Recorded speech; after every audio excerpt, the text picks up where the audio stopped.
ఇప్పుడు మనమైనా ఎవరమైనా ఎంత పని మనం చేస్తామంటే ఆ క్రెడిట్ మంద కదండి. ఎవరు చెప్పండి? మన వెనక్కున్న పరిశుద్ధాత్మ. అరే ఎలా చేయగలుగుతున్నారా, ఎలా చెప్ప. మీరు మోజెస్ తెలుసు కదా, మన మ్యూజిక్ డైరెక్టర్ మోజెస్ని చూడండి, అస్సలు నమ్మలేరు మీరు. మోజెస్ని చూడండి, మోజెస్ ఎలా ఉంటాడా, ఇలా వచ్చినప్పుడు ఎటు ఈ కుర్రాడా ఈ పాటలు కొట్టింది అనిపిస్తుంది. ఆ మ్యూజిక్ చూస్తుంటే ఆ తింగరగా తిరుగుతుంటాడు. లైవ్ చూస్తే సారీ బ్రదర్ అలా తిరుగుతుంటాడు, కామన్గా ఉంటాడు. కానీ ఆ కీబోర్డ్ మీద కూర్చున్నప్పుడు నేను అనుకుంటానండి, దేవుడు చక్కటి వరం ఇచ్చాడండి మోజెస్కి. మనకి 2025 మంది జనవరి 25లో వస్తున్న సాంగ్ మీరు చూస్తే నిజంగా అబ్బాయిని మీరు చూసిన తర్వాత ఇటు మోజెస్సా పాడింది, మోజెస్సా కంపోజ్ చేసింది, అస్సలు నమ్మలేరు. ఒక సామాన్యుడికి దేవుడు టాలెంట్ ఇస్తే ఎలా ఉంటుందంటే కొంతమందిని చూస్తుంటే మనకు అర్థమవుద్ది, నిజమే వీళ్ళని చూస్తే నిజంగా అలా అనిపించరు, కానీ వీళ్ళు చేస్తున్న పనులు చూస్తే ఆశ్చర్యం వేస్తుంది. ఎలా రా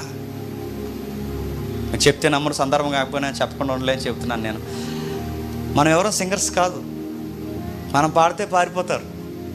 కానీ గమ్మత్తండి చెప్పిన, సురేష్, నేను, వీడు మేమందరం కూర్చుని మాకు వాకులు బ్యాక్గ్రౌండ్ వాకులు ఇమ్మన్నారు. మేమందరం నిలబడి ఆ బ్యాక్గ్రౌండ్ వాకులు పాడి అది పెట్టుకుని మేము వింటే మాకు అనిపించింది నేషనల్ యాంథమ్ ఉంటే చూసారా, జాతీయ గీతం, ఆ వెనకాల అందరూ ఒకేసారి పాడతారు చూసారా, అలా పాడుతున్న ఆ వెనక మేము కోరస్ ఇచ్చినప్పుడు మాకు అనిపించింది మేమేనా పాడింది అని. మనకు అనిపిస్తుంది. మనకు గమకాలు తెలియవు, మనకు స్వరాలు తెలియవు, మనకేమీ తెలియదు. ఆ సాంగ్ వచ్చిన తర్వాత ఇందరు కానీ ఇటు మీరు ఆ వెనకాల పాడిందంటే మీరు అస్సలు గెస్ చేయలేరు.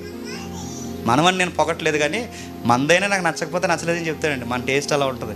నేను సీరియస్గా చెప్తున్నాను, అది బాగుంది నాకు అనిపిస్తుంది. దేవా మనం వాడుకుంటామంటే వాడుకుంటాడు, చాలా బాగా వాడుకుంటాడు.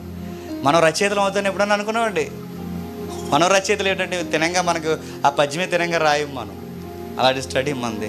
రచయితలు అవుతాం, దేవుడు ఉపయోగించుకుంటే ఏదన్నాడు. అందుకే చర్చికి ఊరక వచ్చి వెళ్ళిపోకండి, అడగండి పరిశుద్ధాత్మని, దేవా నీ సంఘానికి వస్తున్నాను, నాకేమి ఇస్తున్నావు, నా పాత్ర ఏంటి, నీ సంఘంలో నేను ఏం చేయాలి, నీ సంఘంలో నేను కలిసి ఉన్నాను నాకు గుర్తేంటి, నాకు ఏదో ఒక వరం ఇస్తావు, ఆ వరం ఏంటి నాకు చూపించు. కేవలం కూర్చొని వెళ్ళిపోయి అలా హాయ్ బాయ్ అని అనడానికి నేను వెళ్ళిపోయి రావడానికి నేను లేదు ప్రభువా, నాకు ఏదో ఇస్తావు, అది నాకు నేర్పించు, నాకు చూపించు, అది నేను పోషించాలని అడగండి, ఖచ్చితంగా ఇస్తాడండి. మీ రంగుని బట్టో, మీ ఎత్తుని బట్టో, మీ అందాన్ని బట్టో చూసి ఇచ్చే దేవుడు కాదు ఈయన. అడుగువానికి ప్రతి వానికి వారు వీరు నల్లాడు తెల్లోడు ఎత్తుకున్నవాడు అందంగా ఉన్నవాడు లేదండి, ఆయనకి అలాంటివి ఏం చూడ్డు. అడిగేవారు ఎవరైనా, యథార్థంగా అడిగేవారికి ఎవరికైనా ఆయన ఖచ్చితంగా జ్ఞానమును అనుగ్రహిస్తారు.